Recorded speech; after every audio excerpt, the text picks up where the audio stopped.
Minsan, nakakatakot na pag-iwanan. Lalo-lalo na kung pangarap ang pag-uusapan. May mga taong hindi sigurado o sadyang wala lang talaga silang tiwala sa kanilang talento.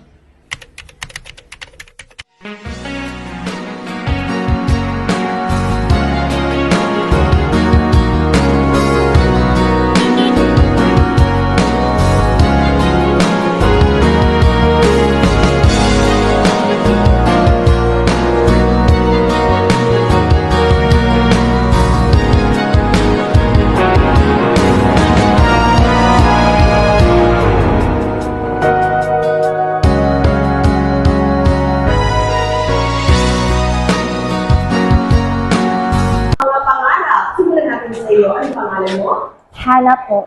Sa'yo? Ikaw naman? Okay, ano yung pangarap ni Bibi? Gusto ko maging isang Miss. Wow! Ano naman yung pangarap ni Bibi? Gusto ko po maging isang medtech. Wow!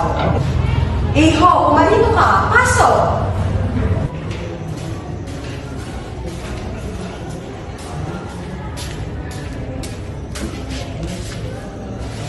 At agad ay tinanong ako ng aking guro kung ano ang aking pangarap.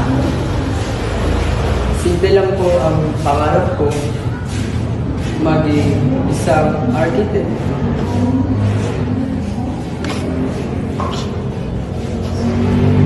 Dagdag pa ang mga taong walang tiwala sa'yo.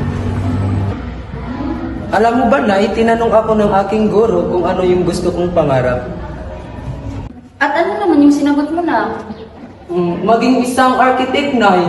Naku, magastos yan. Pero huwag kang mag-alala, pagbubutihan ko. Kaya mag-aral ka ng mabuti ha. Opo, Nay, ha?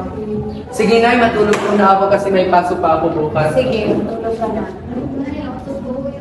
At doon na rin magsisimula ang pagkatalo. Ang pagkawala ng lakas para ipamalas ang talento. Alam mo, wala kang patutunguhan. Dahil alam mo, Bobo ka! Mahina ka! Wala kang Mahina! kwenta. Mahina! Mahina ka!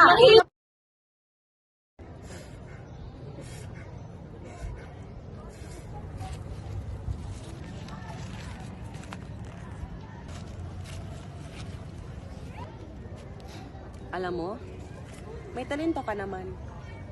Kaya mo naman. Bakit hindi mo kaya subukang sumali sa mga patimpalak? Nahihiya po ako, ma'am, kasi mahina raw ako. Alam mo, ganyan na ganyan din ako sa sarili ko noon eh. Pero nangarap ako ng mataas.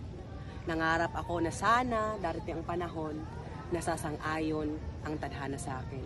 Itong numerong to, ito yung simula ng mga pangarap ko at nagbukas ng pintuan. Huwag kang panghinaan ng loob. Alam ko at alam mo sa sarili mo na kaya mo.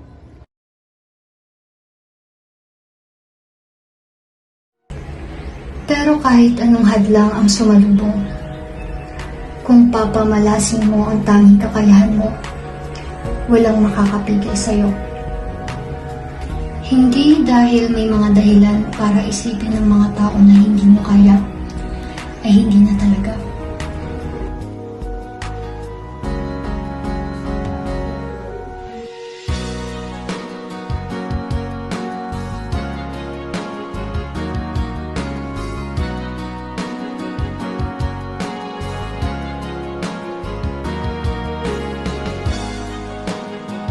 Dahil ang iyong talento, lakas at tiwala ang iyong piyasa tungo sa pangarap.